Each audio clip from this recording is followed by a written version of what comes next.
Mana shu buyuk Robbimizga kichkinacha banda bo'lib, qul bo'lib biz bugun isyon qilamiz. Namoz o'qi deydi, o'qimaymiz biz.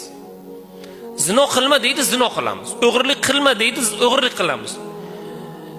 Foiz masalasi, zino masalasi, boshqa masalalar, Alloh qilma degan chegaralarni buzamiz biz. Biz kichkina qul bo'lib olamlarning Robbisiga urush ochamiz. Va boshimiz devorga yetganda nima deymiz? Hayotda maqsad qolmadi deymiz. Men yashagim kelmayapti. Bir gap aytingki deydi, bugun oxirgi kunlarda ko'paygan. Bir gap aytingki, domla men shu gapingizdan men motivatsiya olay deydi. Birodar, biz unaqa gap gapira olmaymiz. Unaqa gap Qur'onda bor. O'zingizni kitobingizni o'qing, oching, o'qing. Alloh taolo nima dedi? Har bir qiyinchilikdan keyin yengillik bor dedi. Qilgan har bir gunohingizga jazo bor dedi. Shuni oling, istig'for ayting, qilgan gunohlar